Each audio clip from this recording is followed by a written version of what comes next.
wa a bɛna lase aw ma fana balimakɛ Karim Sidibe fɛ. O la an bɛ dugawu don Ala ka bi tile hɛrɛ di aw ni ne ma. Commune maire Bakari Kulubali ko k'a lase Zeguwaka bɛɛ lajɛlen ma. Siraba min n'a bɛ bɔ Kajulu ka don an fɛ yan Zeguwa. N'i y'a jateminɛ gare kɔrɔ la, jateminɛ kun y'a ja kabiri siraba nin daminɛ kuma k'a fɔ ko yɔrɔ dɔw b'a la se bɛna kɛ olu ma. A sɛbɛncɛyara ka sanga minisiri ka nali ma kunu. O de la commune maire a ye laɲini kɛ ka welewele da ka ɲɛsin maa ma ne de sigilen bɛ nin yɔrɔ kofɔlen in na, walima ne ka baarakɛda b'a la ko telimani yɛrɛ la a ɲininen don fɛ i ka yɔrɔ nin bila joona.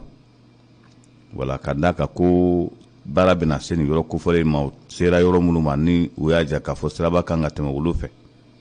ka taa fo rond-point na ka daminɛ boucherie fanfɛla la ka na fo goudron na,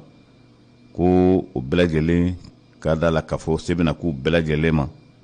wa ko o welewele o dalen bɛ ka ɲɛsin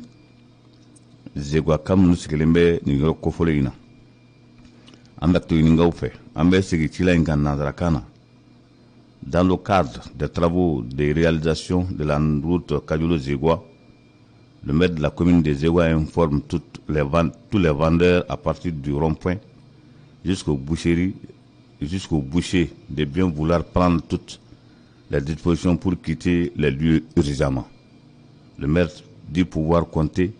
sur la bonne compréhension de tous.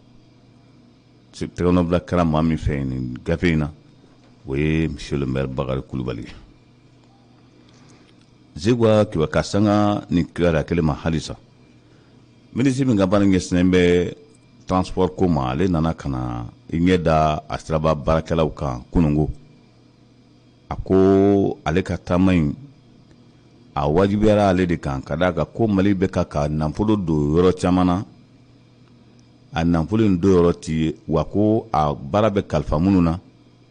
wole be baraka o sago anu dungo la ka fɔ de ko o be miri Mali yɛrɛ kungo la ko ti miri Mali ko la. O satikala Mr Dabo a ye taama min kɛ k'a daminɛ Kajulu o y'a jira kunungo k'a fɔ gudɔrɔnji bɛna da haka min kan a bɛ t'i jɔ kilomɛtiri 32 bɔɲɔngo la.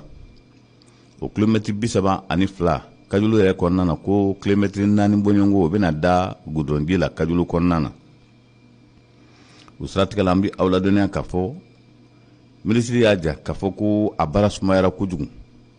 A bɛ ni ka san caman bɔ baara kelen bɛ sen na, nafolo min donna a la min bɔra Mali kun ko miliyari 20 bɔɲɔngo o de donna nin siraba kofɔlen in na.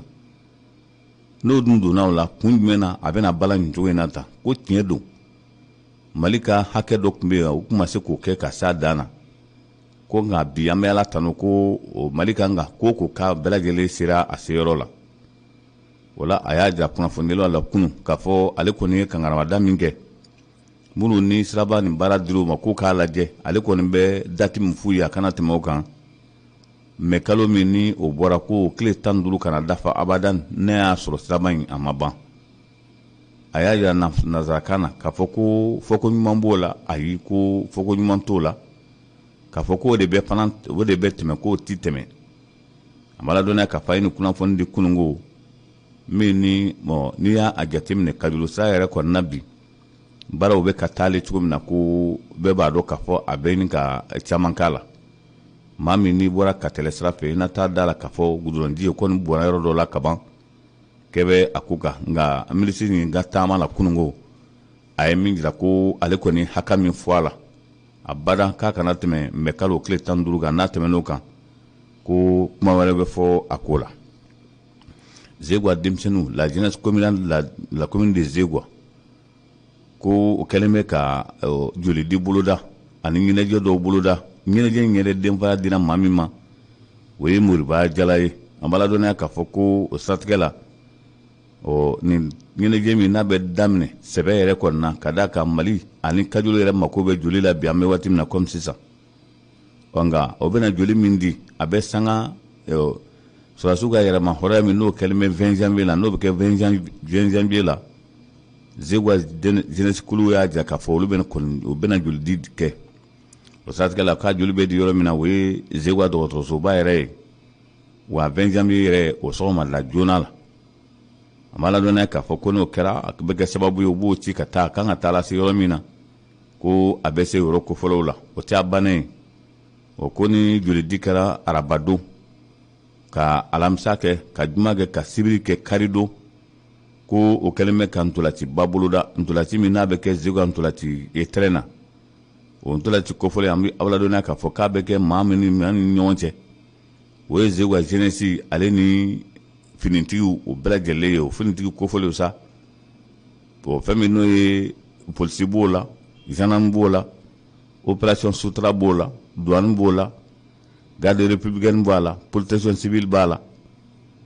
o maa masa ni teni de bɛ ka na an fɛ yan eaux et forêts b'a la bɛɛ lajɛlen ko o ni Zegwa jeunesse bɛ nin kuwa da ɲɔgɔn na wa a bɛ kɛ Zegwa ntolaci terrain b'a la n'Ala sɔnna a ma a bɛ kɛ dimanche o nata fɛn min n'u ka parrain n'o bɛ tali kɛ Moriba Jalala a y'a jira k'a fɔ ni Ala ma ko wɛrɛ kɛ hali n'a sɔrɔ ale bɛ Abidjan bi ko ni Ala ma ko wɛrɛ kɛ u b'ale yɛrɛ sɔrɔ kɛnɛ kan walasa nin ɲɛnajɛ in an bɛɛ lajɛlen bɛ se ka jɛ cogo min na k'a kɛ ɲɔgɔn fɛ o laseli bɔra Yakuba Ouattara n'ale ye jeunesse ɲɛmaa ye bi an fɛ yan Zegwa ka sanga 20 janvier ale kɔni ma Mali kibaruyaw la halisa an bɛ aw ladɔnniya k'a fɔ Bandaw a ye bataki ci ka taa di Alassane Dramane Ouattara ma ko a ka sɔrɔdasi maa 5 bɔnɛnaw ni na Mali la yan anga o bɛ cila min na o ye diɲɛ seliginan tɔnba ONU o de ka ciya la a bɛ fɔ bɛɛ lajɛlen ma ko casque bleu o siratigɛ la fɛn min n'o ye Bandaw kɛlen kɔ ka nin bataki ci a y'a ja k'a fɔ hali n'o tɛ hali ni diɲɛ seliginan tɔnba ka cilaya tɛ o Kɔrɔwari ani Mali bɛɛ lajɛlen ye fa kelen ba kelen n'o o mois ni tora Mali kungo la ale kan ka taasi bila sɛbɛn kɛ a ka ja ka wuli ka taa o foli kɛ Alassane Dramane Ouattara la fɛn min n'o ye CNT n'o ye Conseil national de la transition ye o président n'o bɛ tali kɛ Maliki Diawla Ismaël Ouagela a ka to ɲini ale ye laseli kɛ laseli min n'a bɛ tali kɛ a jalala k'a fɔ 20 janvier min bɛ nale ko jɛkulu dɔ bɛna wuli ka Faransi gɛn ka fɛɛrɛ tigɛ ka d'a kan ko Faransi bɛ an fɛ yan Mali la san 7 walima san 8 taa tɛ ka bɔ sisi ka minɛ ko o ye fɛn ye fɛn min ni kɛcogo si t'a la min ka fisa bi walasa Mali ka bɔ gɛlɛya in kɔnɔna na o y'a ye k'a fɔ ko o Faransi ka bɔ Mali kɔnɔna na pepewu o siratigɛ la o ye sɛbɛn kɛ CNT olu y'a ja k'a fɔ minnu ye nin laseli kɛ ko k'a fɔ de ko ni CNT walima o ni Mali gouvernement dɔ bɛ ɲɔgɔn fɛ k'o tɛ ɲɔgɔn fɛ ni min ye nin lase ko a nana ye k'a fɔ dɔw bɛ CNT kɔnɔna na olu de da sera nin ko in ma o siratigɛ la an b'a ladɔnniya k'a fɔ Adama Ben Jara ni ale yɛrɛ CNT membre ye député dɔ an bɛ waati min na komi sisan ko ale de nin welewele da n'ale dun y'o da ale dun bɛ CNT kɔnɔna na a kana kɛ maa min na k'a fɔ CNT bɛɛ lajɛlen don min nin laseli kɛ k'a ye nin laseli kɛ a yɛrɛ de ma wa ko mana bɔ a kɔnɔna na k'a yɛrɛ de jɔlen bɛ n'a kungo ye o kɛra sababu ye fɛn min CNT a ye a yɛrɛ waro ka bɔ nin ko in na ka d'a kan a kana na kɛ jalakili ka ɲɛsin olu ma donna a nataw la fɛn min ni o ye halisa Mali kibaruyaw ye ka sanga jiko ma a kɛra sababu ye kunungo Kuruba jibulu min bɛ Kuruba a ma ladɔnniya k'a fɔ u y'a kolonbo karili kɛ kunun a kolonbo karili kɛyɔrɔ la Mokhtar Wane ale tun bɛ yen nɔ nafolo min donna yɔrɔ kofɔlen in na a bɛ jɔ miliyari 13 bɔɲɔngo la o la ko nin yɔrɔ kofɔlen in ni baraji don Kuruba baraji Mokhtar Wane taara nin yɔrɔ kofɔlen na ka kolonbo karili kɛ ni jibo ni baraji kofɔlen in wa ko nafolo min donna na n'o bɛ tali kɛ miliyari 13 la Banque africaine de développement o n'o b'a fɔ ko BAD o de ye nin nafolo di Issa Konate ale ye maire ye Kuruba ale y'a ja k'a fɔ ko nin baraji kofɔlen in a bɛ kɛ sababuba ye Kuruba n'a lamini bɛɛ lajɛlen ma Jalakɔrɔba b'o la Kuruba b'o la Welesebugu b'o la o la ko a bɛ kɛ sababu ye ka jiko nɔgɔya ka tila ka kuranko nɔgɔya nin yɔrɔ kofɔlen bɛɛ lajɛlen na o siratigɛ la an ka premier ministre n'o bɛ tali kɛ Mokhtar Wade na ale kɔni y'a jira k'a fɔ fɛn dilankun ye min ye o ye fana ladamu ko ɲuman ye. Mali la bi ko a jirala k'a fɔ fɛn fɛn n'a dilara a dilacogo ti ɲɛ wa n'a dira maa min fana ma olu fana t'i sɛbɛ don a la ko o de kɛra sababu ye ni a fɛn caman bɛ jɔ a bɛ tiɲɛ o cogo kelen na.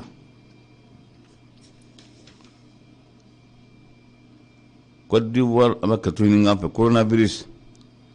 an bɛ aw ladɔnniya k'a fɔ kunnafoni min dira coronavirus kan o y'a jira k'a fɔ kɛlen bɛ ka denmisɛnnin dɔw olu kɔni labɛn nin waati in na walasa ka coronavirus kɛlɛli k'a fari da. Maa 100 ani maa 20 o labɛnnen bɛ denmisɛnnin kunda. Maa min kɛra sababu ye ka i jɔ jɔyɔrɔ la Mali yɛrɛ jɔyɔrɔ la o kɛra Mohamed Saliya Ture. Ale kɔni y'a jira k'a fɔ baara min daminɛlen filɛ ko denmisɛnninw kan ka i jija a la kosɛbɛ walasa fɛn min ni o ye kunnafoni kan ka di yɔrɔ minnu na tɛgɛko jimina kan ka di yɔrɔ minnu na ani ko yɛrɛ kan ka kɛ kɛcogo min na an bɛ aw ladɔnniya k'a fɔ ko wa fɛɛrɛ kɛ kun ye o de ye. Kɔrɔbarikaw fɛ yen an bɛ ladɔnniya k'a fɔ kalafili min bɛna kɛ masikalo o tile 6 a kuma kɔni bi a sɛbɛkɔrɔ ka ca kosɛbɛ. Nka min nana a yira k'a fɔ ko gɛlɛya bɛna don a ko dɔ la fan dɔ fɛ o ye Soro Kibapolo Guillaume ale ka maaw ye. Waati tɛmɛnenw la député kalafili ko kuma fɔra kuma min a jirala k'a fɔ Soro Guillaume ko u ka maaw dɔ y'a jira k'a fɔ olu laban bɛna fara RHDP kan ka taa kalafili la ko nka Soro Guillaume kɛrɛfɛmaa dɔw bɔra Habib Sanogo ale y'a jira waati tɛmɛnenw la k'a fɔ ko o tɛna i sen don nin kalafili la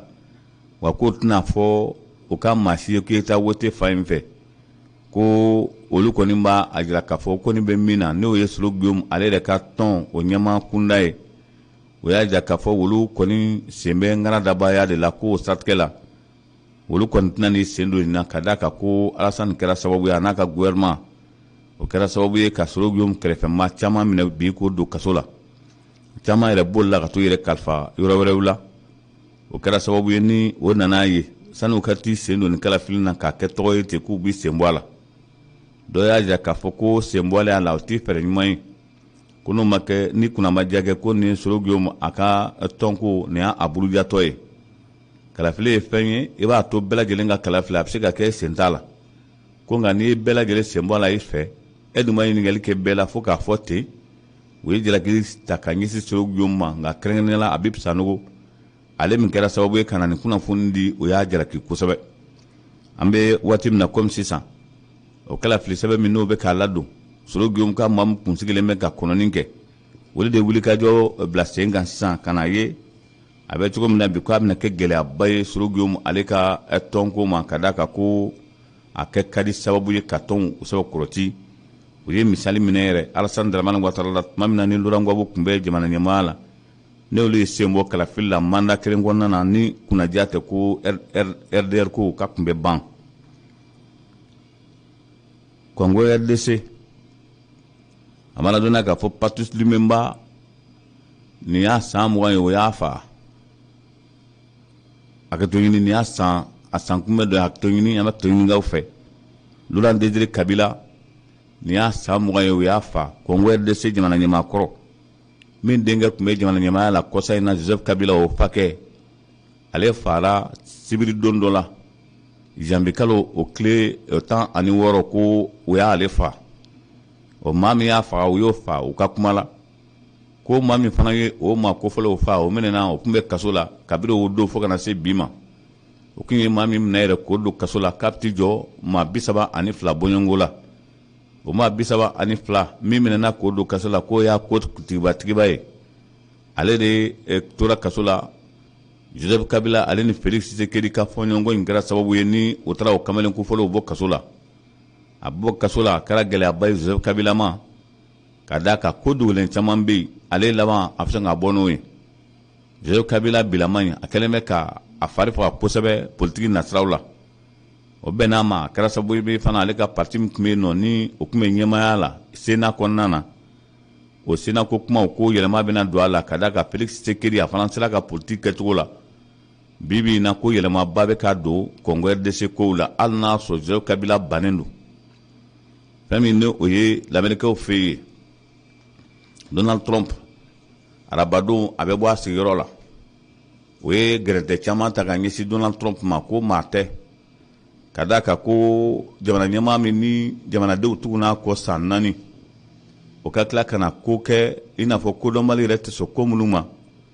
o dabali a banba de bɛ an bɛ aw ladɔnniya k'a fɔ lamɛnnikɛw ani lamɛnnikɛ kanubagaw la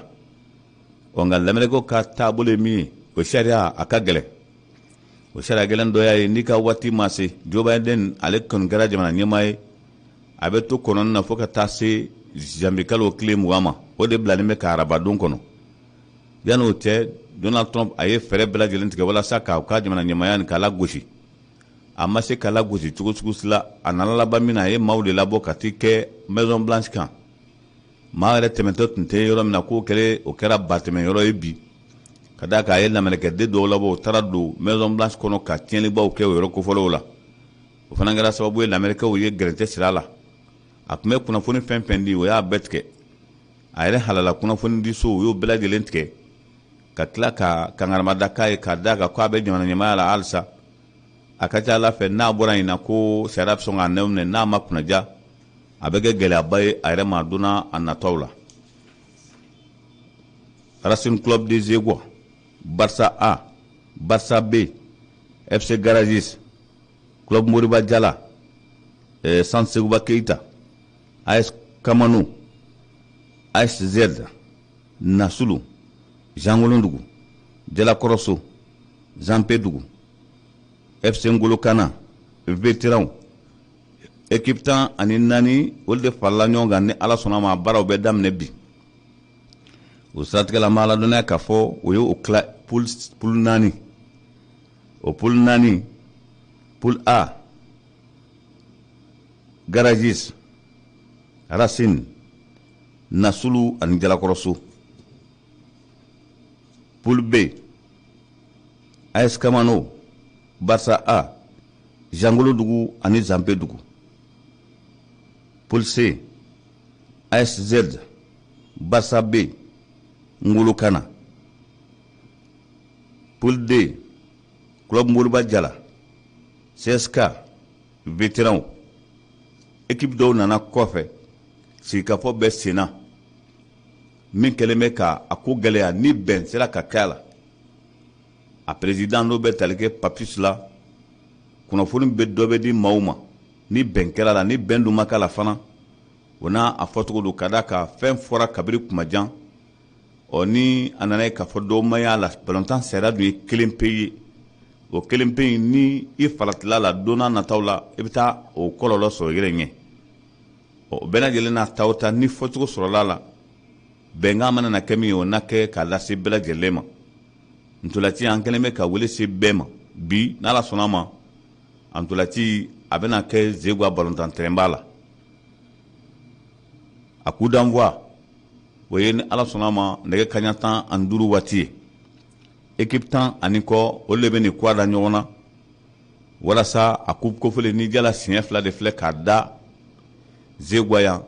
a dabɔra de denmisɛnninw ka ɲɛnajɛ a bɛnna fana sud-district ale sigilen kura ma a bɛ kɛ sababu ye ka Zegua balontanko ka yɛlɛmaba don a la o siratigɛ la an kɛlen bɛ ka wele se bɛɛ ma kanubaga bɛɛ lajɛlen jala kanubaga bɛɛ ani balontan kanubaga bɛɛ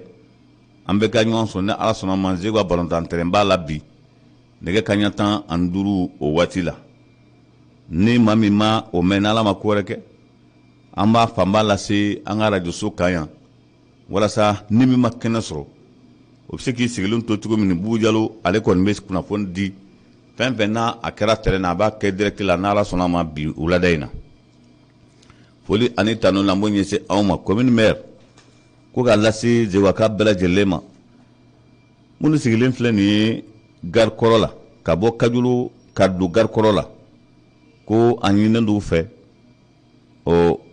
siraba kan ka bɔ yɔrɔ minnu na ni se bɛ kɛ o ye k'u ka a lajɛ tile sisan bɛ ka fɛɛrɛ ɲini a kow la o la ko faamuyali ko ɲumanw ɲininen don a bɛɛ lajɛlen fɛ nin tiga in na an fana bɛ ɲɔgɔn bila sɔgɔmada in na ka foli ni tanu lase aw ma ka jira la k'a fɔ aw ni ne bɛ ɲɔgɔn sɔrɔ n'Ala sɔnna ma sini sigida kunnafoni kɛnɛ kan sini sigida kunnafoni na Ala y'an sijɔ k'o kɔnɔ an kɔngɔn falenba n'Ala sɔnna Elhaji Abu Sanogo ko an tun taara waso an seginna ka na maa ma n'i ye weleli kɛ a bɛ bɛɛ fo ka bɛɛ waleɲuman dɔn o la aw ni ne fana bɛ ɲɔgɔn bila yan bi sɔgɔmada in na hakɛto b'a la salamu hamadu